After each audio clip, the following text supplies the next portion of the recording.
1400 বছর আগে আল্লাহর নবী সাইয়্যিদুল মুরসালিন রাহমাতুল লিল আলামিন, আপনার আমার নবী, আপনাকে আমাকে ঈমান মাপার যন্ত্র দিয়ে গেছে।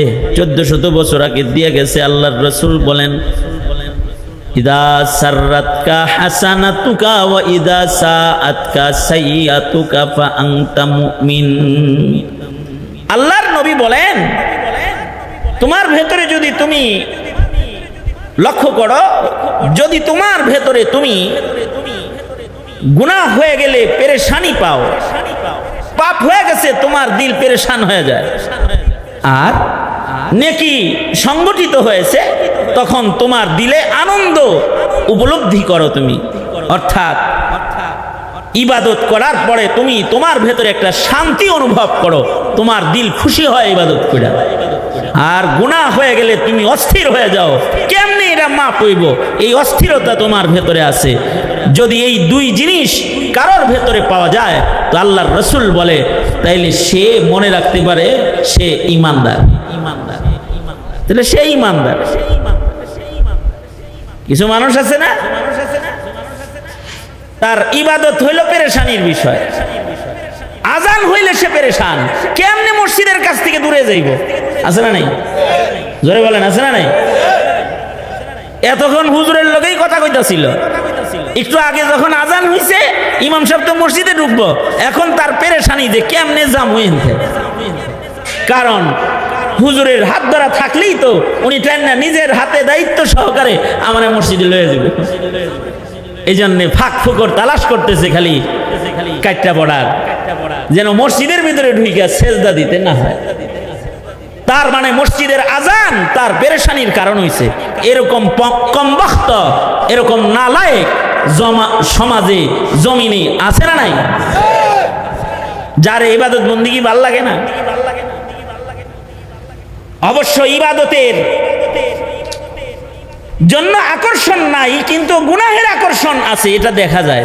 পাপের আকর্ষণ মেলা, অনেক বেশি পাপের আকর্ষণ। ঢোলের বাড়ি শুনলেই হে যেন তরুতাজা হয়ে ওঠে, আছে না কিছু? হেরে যদি গুনাহের গ্রান গ্রান শোনানো হয়, শোনানো হয়, তাহলে একটু তাজা হয়ে ওঠে আর কি, এরকম কিছু আছে। এই হালাতগুলা তার বেঈমানির লক্ষণ। তার ভিতরে ঈমান নাই। ভিতরে কি নাই? জোরে আওয়াজ করে বলেন, কি নাই? ঈমান নাই। আর যদি কারোর মধ্যে এই খুশি পাওয়া যায়, আজকে 5 বেলা নামাজ তাকবীরের সাথে মহান রব্বুল আলামিন পড়াইছে, 5 বেলা তাকবীরের সাথে নামাজ পড়ছে, এই খুশিতে তার দিল খুশ হয়ে গেছে। জামাতের সাথে জুমার নামাজটা পড়ছে, শুধু জুমার নামাজ পড়ে নাই, নবীর ঘোষণার পুরস্কার নেওয়ার জন্য পয়লা কাতারে যায় বৈশা পড়ছে, দিলটাও তার খুশি। আলহামদুলিল্লাহ, আল্লাহ তাআলা পয়লা কাতারে জুমার নামাজ পড়াইছেন।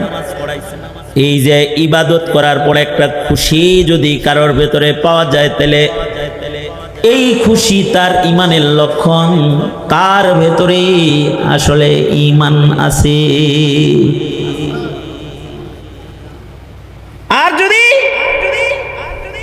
ঘুমাইছে সারা রাত ফেসবুক চালায় তাহলে ফজরের নামাজ তো ঘুমে গেছেই, জুম্মার নামাজ শেষ কইরা বাপে আয়া দেখে ছেলে ঘুমাইতেছে। এরকম যোগ্য ছেলেরও অভাব নাই যে ঘুমায় এরকম, এটা যোগ্য, খুব ঘুমের যোগ্যতা অনেক। সারা রাত উল্টা পাল্টা সময় কাটায়, রাতের আরামের ঘুমের সময় নষ্ট করছে, ফজরও ঘুমে গেছে, এমনকি জুমার নামাজ এটাও ঘুমের ভিতরে চলে গেছে। বিলকুল কোনো পেরেশানি তার নাই, সে যে জুমার নামাজও পড়ে নাই। যদি এই রকম গাফেল দিল কারোর হয়, ইবাদতের ন্যূনতম আকর্ষণ নাই, তাইলে এটা মুমিন নয়, এটা ঈমান নষ্ট হয়ে অন্য কিছু হয়ে গেছে। আল্লাহর রাসূল বলেন, যেমন আজকে জুমাবার গেল, আমি এটা বলবো না কারা কারা জুমার নামাজ পড়ছেন, কারা কারা পড়েন নাই। একজনও যদি পড়েন নাই এমন থাকেন, তাহলে আপনি শরম পাইবেন। এখানে এটা বলবো না কারা কারা জুমার নামাজ পড়েন নাই, তবে আল্লাহর রাসূলের একটা ওয়াঈদ আপনার কানে পৌঁছায় দিয়ে যাই। আল্লাহর রাসূল বলেছেন, খুব খেয়াল করে শুনেন, যারা এমন সন্তান ঘরে লালন পালন করেন যে আপনার সন্তান জুম্মার নামাজটাও পড়ে না, ইমানদার সন্তান পাল্টাছেন না, আর নবীর ভাষ্য অনুযায়ী মুনাফিক পাল্টেছে। আল্লাহর রাসূল বলেন, ক্বালা রাসূলুল্লাহি সাল্লাল্লাহু আলাইহি ওয়াসাল্লাম, ক্বালা রাসূলুল্লাহি সাল্লাল্লাহু আলাইহি ওয়াসাল্লাম, মান তারাকা সালাসা জুমআতিন বিগাইরি উযরিন কুতিবা মিনাল মুনাফিকিন। আল্লাহর রাসূল বলেন, কেউ যদি ইচ্ছাকৃত 3টা জুমা লাগাতার বর্জন করে আল্লাহ তাআলা নারাজ হইয়া এমন কম বখতের নাম মহান রব্বুল আলামিন মুনাফিকের লিস্টে উঠায়া দেয়। ইমানদারের খাতায় নামই থাকে না। এই শুধু এই যন্ত্রটা দিয়া যদি সমাজের মুসলমানদের ঈমান মাপেন তাহলে কত মুনাফিক পাবেন। মুনাফিকের সংখ্যা তাহলে কিরকম হইব আন্দাজ করে লয়েন নিজেরা সব হিসাব মূল্যায় করে দিব। আপনি ভাত খান না, আপনি একটু হিসাব করে লয়েন যে এলাকায় মুনাফিকের সংখ্যা কত। যারা সারা বছরে জুমার নামাজ আদায় করে না, রোজার মাস চলে গেছে রোজা রাখে নাই, তার সামনে জুমার নামাজ চলে যায়, জুমার নামাজে মসজিদে যাওয়ার মতো আকর্ষণ তার নাই, এমনকি ঈদের নামাজে পর্যন্ত যায় না। এরা আবার মুমিন হিসাবে মুমিনদের কবরস্থানে শোয়ার কল্পনা করে।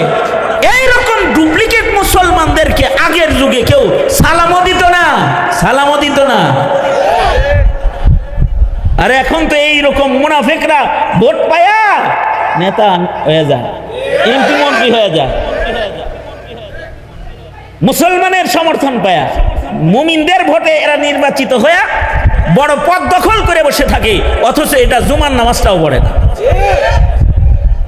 হ্যাঁ, ইলেকশনের আগে মসজিদে কিছু দেখা গেছে, কি লেগে গেছে, ইমানের তাগিদে যায় নাই, ভোট চাওয়ার লেগে গেছে।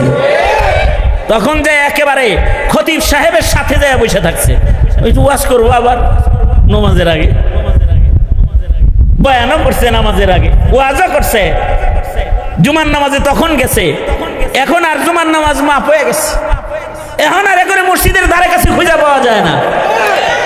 এই বিশ্বাস না হয় আগামী জুমায় তদন্ত করো, যাও আগামী জুমায় তদন্ত করো, কয়টা এমপি কে মসজিদের পয়লা কাতারে তালাশ করে পাও, যাও আগামী জুমায় দেখো কয়টা মন্ত্রীকে পাও। হ্যাঁ, নির্বাচনের আগে খুব গেছে, যাতায়াত অনেক করেছে,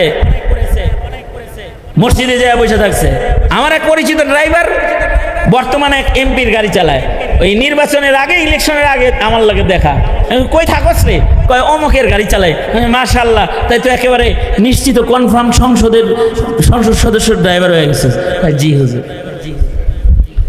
তাই বললাম, কি স্যারের খবর কি, ঠিকঠাক মতো নামাজ ইবাদত বন্দিগির সুযোগ দেয় তো? এখন তো দিতাছে। আমি কই, হে পড়ে তো নামাজ? দেখি তো পড়ে তো, কিন্তু হুজুর ওযু তো করতে দেখি না। নামাজ তো পড়ে, ওযু যে করতে দেখি না টাইম মতো।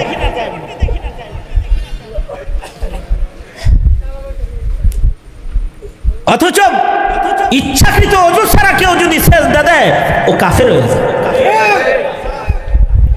ইচ্ছাকৃত কেউ যদি নামাজ কাজা করে, ইচ্ছা করে নামাজ কাজা করে, মুরতাদ হয়ে যায়। ইমাম আহমদ বিন হাম্বল বলেছেন, মুরতাদ গর্দান কেটে ফেলায় দেয় যে ইচ্ছা করে নামাজ পড়ে না। শরীয়ত আদালত থাকলে পরে তাকে আদালতে ডেকে মৃত্যুদণ্ড দেওয়ার বিধান আছে, ইচ্ছা করে নামাজ পড়ে না। এরকম ইচ্ছাকৃত বেনামাজি দেশে সংখ্যা গুনতে হইব না, সবাই যার যার ঘরের সংখ্যা গুনলেই হয়।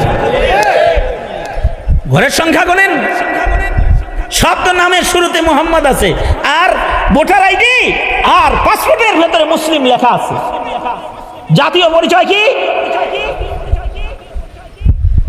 বাঙালি মুসলিম হিসেবে, মুসলিম দেশের নাগরিক হিসেবে জাতীয়তা বাংলাদেশি, আর ধর্ম মুসলিম হিসেবে নামের শুরুতে মোহাম্মদ লাগানো আছে। কিন্তু ফরজ নামাজও পড়ে না, জুমার নামাজও পড়ে না। যদি ফরজ নামাজ না পড়ে তাহলে দশাটা কি, তার ইমানের দশা কি? কেউ যদি ইচ্ছা করে নামাজ না পড়ে তাইলে সে, ইমাম আহমদ বিন হাম্বল রাহমাতুল্লাহ আলাইহি বলেছেন, সে মুরতাদ হয়ে যায়, তার ফিরে আবার কালেমা পড়তে হবে। যারা মাগরিবের নামাজ পড়ে নাই ফিরে কালেমা পড়ে গেল, আমি বলি না, আহমদ বিন হাম্বল বলে, তাকে ফিরে কালেমা পড়াও, তাকে মুসলমান বানাও। আর যদি বিচার করতে হয়, আদালত যদি শরিয়া হয়, তাহলে ওর মৃত্যুদণ্ড। কেন নামাজ ইচ্ছা করে ছাড়লো? ও তো আল্লাহর হুকুম মানে না, আল্লাহর জমিনে বসবাস করার অধিকার ওর নাই। তবে হানাফি মাযহাবে ইমামে আবু হানিফা, ইমামুনা ইমামুদ দুনিয়া, ইমামে আজম আবু হানিফা রাহমাতুল্লাহ আলাইহি শিথিল করছেন।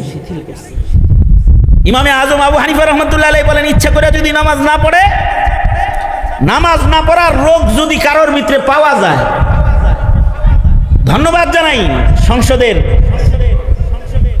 স্পিকার মহোদয়কে যে তিনি নামাজের জন্য সংসদ বিরতি দিচ্ছে। একটা ঘটনা পাওয়া গেছে, নামাজের গুরুত্ব সংসদ চালায় নাই, কিন্তু আরো কঠোর হওয়া দরকার ছিল।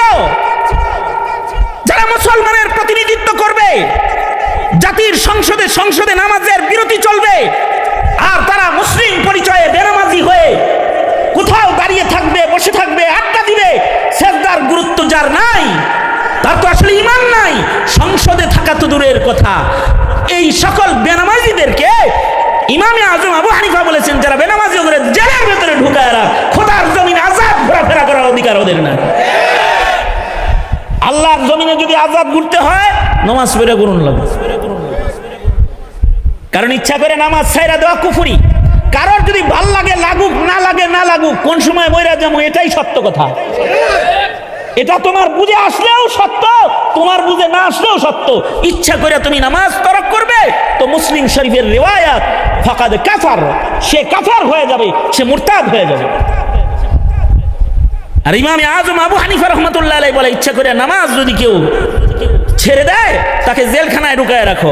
কারণ যে খোদার হুকুম মানে না, খোদার জমিনে স্বাভাবিক জীবন যাপন করার অধিকারও সে রাখে না। আজব জমানা হইলো এখন। ইসলাম বলে যে বেনামাজিকে জেলখানায় দাও।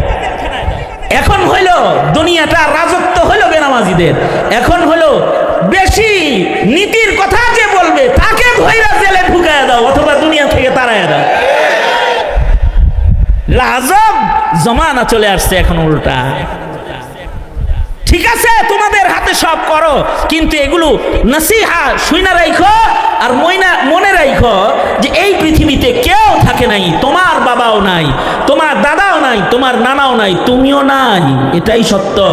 তবে নাই হয়ে যেখানে যাইবা সেখানে কি করবা, তার প্রশ্নের জবাব কি দিবা তুমি, এটা জিজ্ঞাসা তোমার কাছে। এই চিন্তাটা রাখো, তাইলে এটার নাম ইমানদারি। এ কারণে বলবা, বাপেরা যারা আছেন, বেনামাজি সন্তান ঘরে লালন পালন করার চাইতে,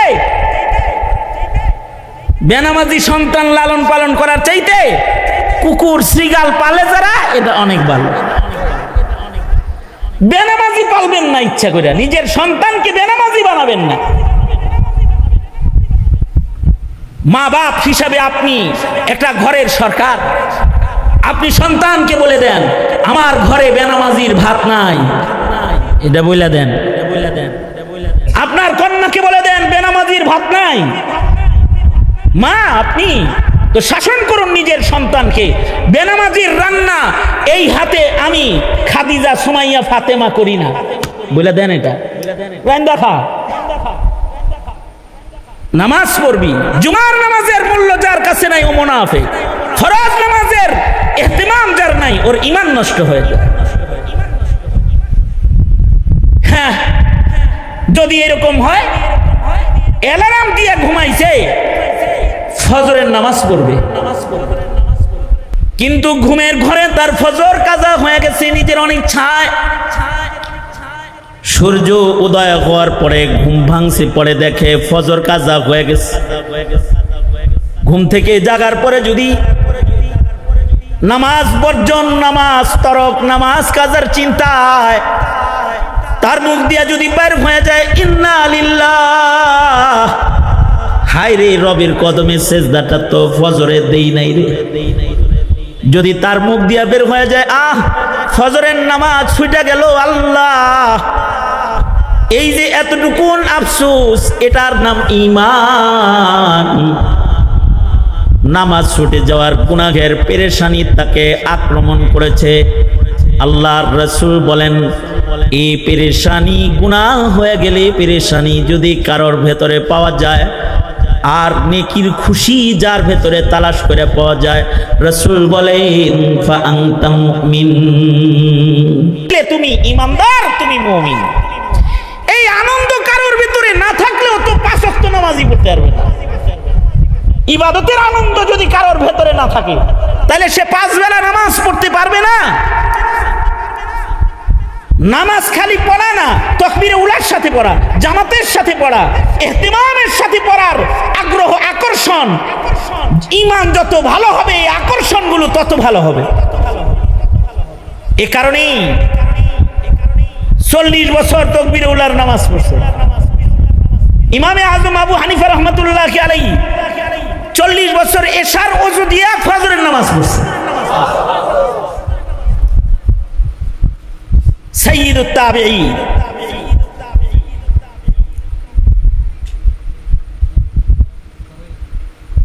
যে সকল বুজুর্গ হযরতগণ দুনিয়া থেকে চলে গেছেন তাদের ভেতরে একজন সাঈদ ইবনে মুসাইয়্যিব। উনি 40 বছর আযান হওয়ার আগে মসজিদে ঢুকছেন। এটা কতটুকু আকর্ষণ থাকলে ঢোকা সম্ভব। আর আমাদের জিন্দেগিতে ফরজ নামাজের গুরুত্বহীন, এরপরেও বড় দাবি হুজুর নামাজ না পড়লে কি হইব, ভিতরে ঈমান আছে, ঈমান আছে, বুক থাপড়ায় কয় ঈমান আছে। সুতরাং নওজোয়ান যুবকেরা যারা আছে আর নামাজ কাজা করবা কেউ, জোরে আওয়াজ করে বলো, আওয়াজ করে বলো, করবা কেউ নামাজ কাজা? হাত তুলে বলো, ওয়াদা করো, জোরে করে বলো ইয়া আল্লাহ ওয়াদা করিতেছি আর কোনদিন ইচ্ছাকৃত নামাজ কাজা করব না ইনশাআল্লাহ। জোরে আওয়াজ করে। যদি খালিস ওয়াদা এটা হয় তাহলে মহান রব্বুল আলামিন তওবাকারীর পেছনের গুনাহ মাফ করে দেওয়ার ওয়াদা করছে। সুতরাং আমি যেটা বলতেছিলাম, নিকৃষ্ট মানুষ হলে বিপদ, নিকৃষ্টদের জন্য জায়গা নিকৃষ্ট,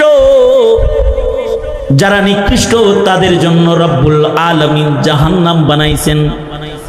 জাহান্নামও নিকৃষ্ট জায়গা, ইন্নাহা সাআত মুস্তাকাররাও ওয়া মুকামা।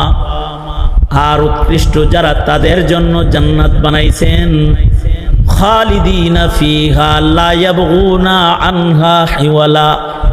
উৎকৃষ্টদেরকে মহান রব্বুল আলামিন জান্নাতের ভেতরে চিরদিন জায়গা দিয়া চিরদিনের জন্য জান্নাত পুরস্কার হিসেবে তাকে দিবেন। কোনদিন জান্নাত থেকে আর বের হতে হবে না। সম্বল বেশি নয়, একটা সম্বল হলো ঈমান, আর আরেকটা সম্বল হলো নেক আমল। ইন্নাল্লাযীনা আমানু ওয়া আমিলুস সালিহাত উলাইকা হুম খায়রুল বারিয়াহ। ইন্নাল্লাযীনা আমানু ওয়া আমিলুস সালিহাতি উলাইকা হুম খায়রুল বারিয়াহ। যাদের ঈমান আছে, যাদের নেক আমল আছে, যারা ঈমানওয়ালা আমলওয়ালা, তারা সৃষ্টির শ্রেষ্ঠ, তাদের রব্বুল আলামিন জান্নাত দান করবেন। চামড়া কালা হইলেও তাকে জান্নাত দিবেন। আল্লাহ তাআলা গরিব হইলেও তাকে ফিরদাউস জান্নাত দিবেন। কারণ আল্লাহর কাছে দামি হইতে সুন্দর চেহারা, সুন্দর বাড়ি, সুন্দর গাড়ি, সুন্দর শান শওকতওয়ালা জিন্দেগি লাগে না। আল্লাহর কাছে দামি হইতে সম্বল লাগে, ঈমান লাগে, বান্দার কিছু নেক আমল। সুতরাং শ্রমিকেরিয়া ইনকাম তোমার কম, ভাঙ্গা ঘরে থাকো কিন্তু ঈমান আমল ঠিক করো। তোমার গায়ের চামড়া কালা, কেউ তোমারে পছন্দ করে না, তোমার ঈমান আমল ঠিক করো, তুমি আল্লাহর পছন্দের, আল্লাহর কাছে পছন্দের। নবীজির কাছে একটা কালা লোক আসা যাওয়া করতো, নাম জহের বিন হারাম। একদিন নবীজি সাহাবীদের লিয়ে বসে রইছে, আর সে আসছে। নবীজি বলে কি বলে নবীজি বলে, এই যে কালো লোকটা আসছে না, ও আমার গ্রামের বন্ধু, আর আমি মুহাম্মদ ওর শহরের বন্ধু। নবীজি পরিচয় করাই দিতেছে। নবীজি কাউকে বন্ধু বললো, তার মানে কি? নবীজি তো আসলে আল্লাহর বন্ধু। নবীজি হাবিবুল্লাহ, নবীজি আল্লাহর বন্ধু। নবীজি কাউকে বন্ধু বলছেন, তার মানে হাবিবুল হাবিবি হাবিবুন। এই লোকটা কালো হইলে কি হবে? ও আল্লাহর বন্ধু। আল্লাহু আকবার করে করে নবীজি তাকে বন্ধু বলতেছেন না, সে আল্লাহর বন্ধু। কি দিয়ে আল্লাহর বন্ধু? টাকা পয়সাও তো নাই, গায়ের চামড়াও তো কালা। একদিন বাজারে তরকারি বিক্রি করতেছে এই সাহাবী, বাজারে মাটির ভিতরে বৈশা দোকান দিছে। অনেকে গ্রাম থেকে সাবলা টাবলা আইনা দোকান দিয়ে বহে না বেচার লেগে, এই সাহাবী এরকম তরকারি লইয়া বইছে বেচতে। নবীজি করছে কি? বন্ধু যেমন কখনো কখনো বন্ধুত্বের গভীরতার কারণে সামনে দিয়ে না যায়, পিছন দিক দিয়ে যায়। দেখবেন পিছন দিয়ে যায়, আস্তে করে চোখ ধরে বুঝায়, কে কদেহি এত খাতির তোর লেগে হাত স্পর্শ দিয়ে দেহি চিনস নি আমারে। আবার পিছন থেকে এমনে ধরে, আমারে বীরের ভিতরে একজন এমনে ধরছে, ডাইনে ঘুরতে দেয় না, বামেও দেয় না, বুঝায় যে কে হাত দিয়ে ধরছি, বুঝোস না? এত কাছে থাকি, এত হাতাই, এত হাতের স্পর্শ হয়, আজকে বীরের ভিতরে আমার হাতটা চিনোস না, কে বুঝাইতে চায়। যদি চিন্না লায় তাহলে দিল খুশ হয়ে যায়, আর না চিনে তাহলে কয় হুদাই, সামনে গেলে কয় আই লাভ ইউ, পিছন ভাই বুঝো না তো। আল্লাহ রাসূল সাল্লাল্লাহু আলাইহি ওয়াসাল্লাম সাহাবীর সামনে দিয়ে না যায়, পিছন দিক দিয়ে গেছে। পিছন দিক দিয়ে যায় আল্লাহর নবী এই সাহাবীর পিছনে মাটির মধ্যে লেপটা দিয়া আল্লাহর রাসূল বৈশা পড়ছে। বৈশা নিজের হাত দুইটা সাহাবীর বগলের নিচ দিয়ে ঢুকায়া বুকের ভিতরে জাপটা দিয়ে ধরছে, আর বুঝাইতে চায়, বলো তো কে? সাহাবী কি রাসূল চেনে না? আল্লাহর রাসূল যদি কোনো পথ দিয়ে হেঁটে যায়, সাহাবী টের পায় পথে রাসূল সাল্লাল্লাহু আলাইহি ওয়াসাল্লামের গায়ের খুশবু পাওয়া যায়। সেখানে সাহাবীকে আল্লাহর রাসূল জড়ায় ধরছে। সাহাবী তো চিন্না বলাইছে, সাহাবী এমন চিনাই চিনছে, সাহাবী নবীজি জড়ায় ধরেছে, আর সাহাবী আরো নিজের নবীর বুকে যাইতে ধরছে, যাইতে ধরে নিজের পিঠকে নবীর বুকের মধ্যে ঘষতেছে।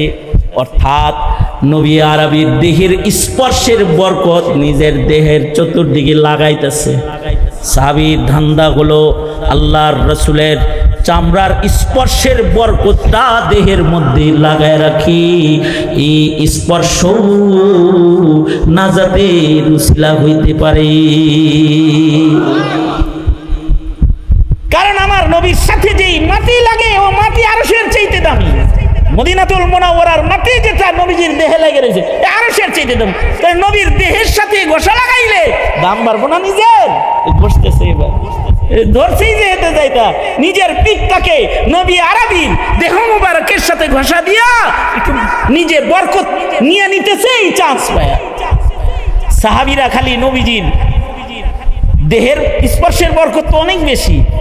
কেউ যদি দৃষ্টির স্পর্শও নিতে পারে যে তার দৃষ্টি রাসূলকে ধরছে ঈমানের সাথে, তা সে সাহাবী।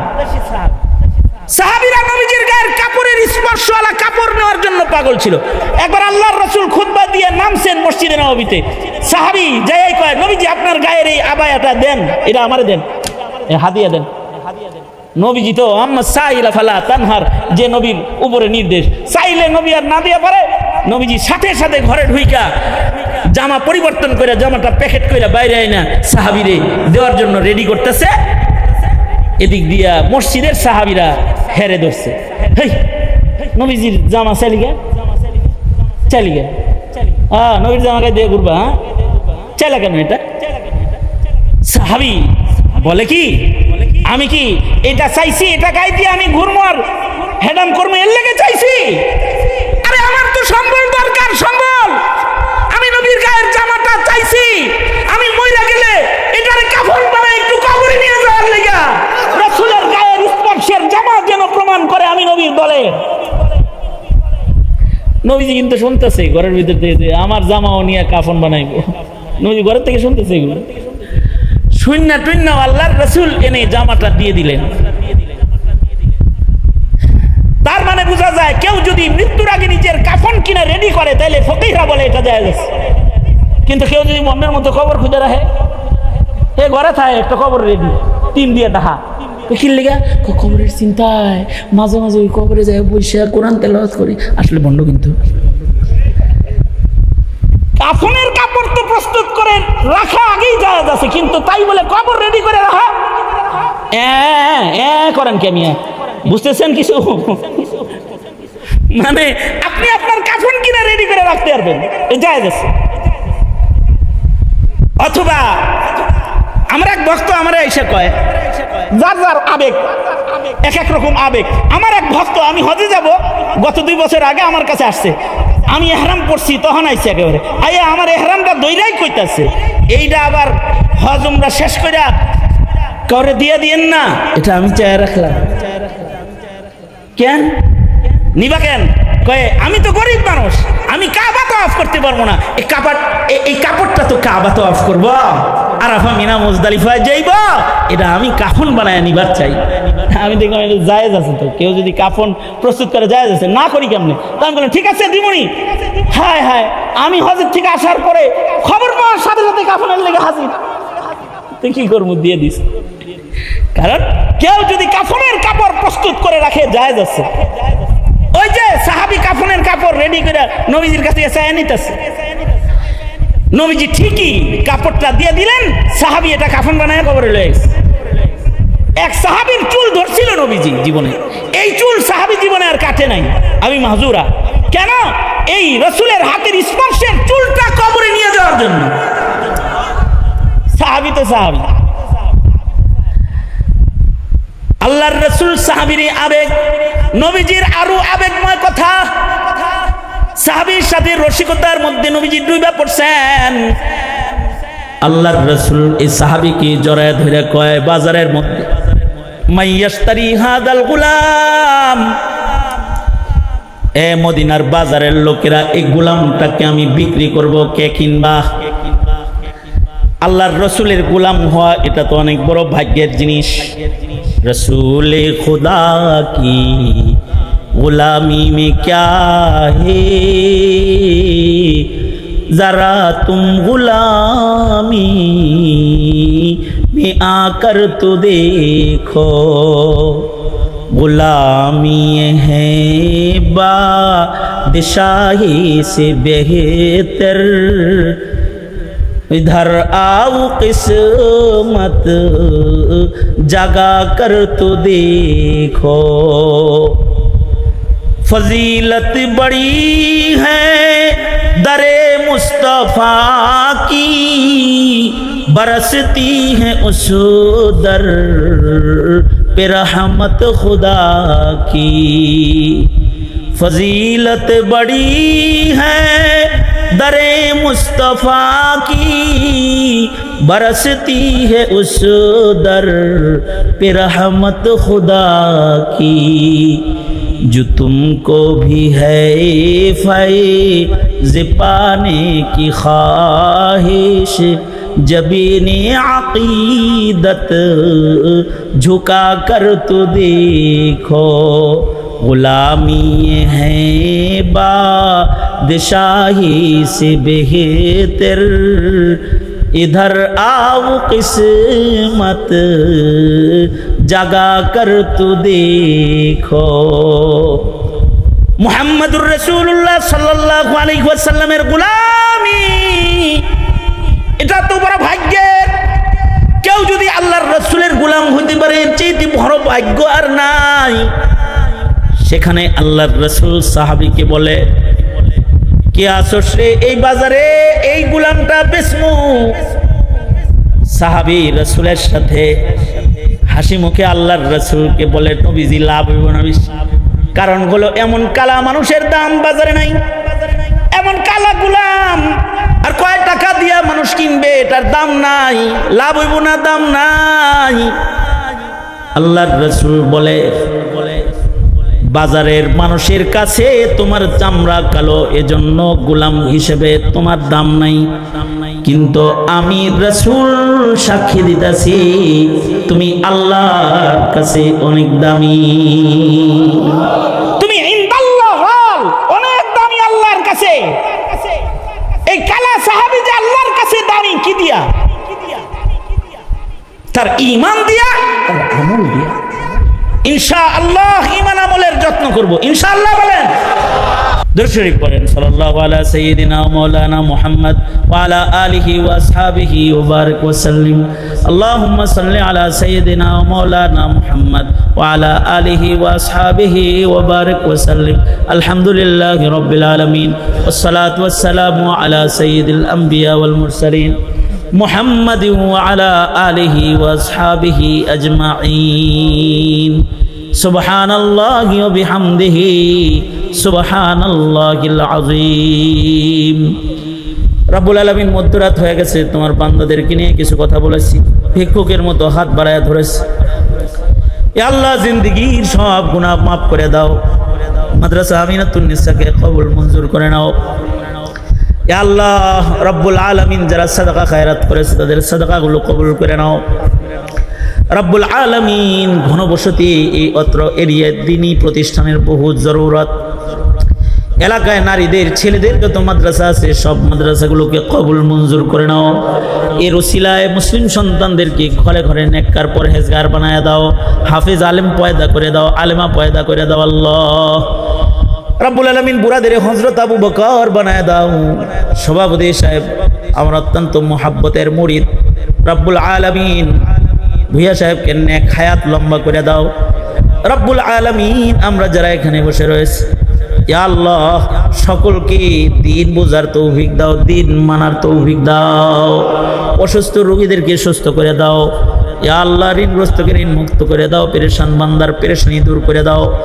রব্বুল আলামিন, ইয়া আল্লাহ, জানি না কার মা নাই, কার বাবা নেই, নিজের হাতে যারা নিজের মা কবরে রাখছে, নিজের হাতে নিজের বাপ কবরে রেখেছে, আল্লাহ যাদের মা বাপ কবরে চলে গেছে তাদের পিতামাতার কবর জান্নাতের বাগান বানায় দাও। আল্লাহ যাদের আব্বা আম্মা আছে নেক হায়াত লম্বা করে দাও, খেদমত করার তৌফিক দাও। রব্বুল আলামিন, এই মুহূর্তে আমাদের সালাম পেয়ারা নবীর রওজায়ে আতহারে পৌঁছায় দাও। ইয়া আল্লাহ, 5 ওয়াক্ত নামাজের হিফাজত করার তৌফিক দাও।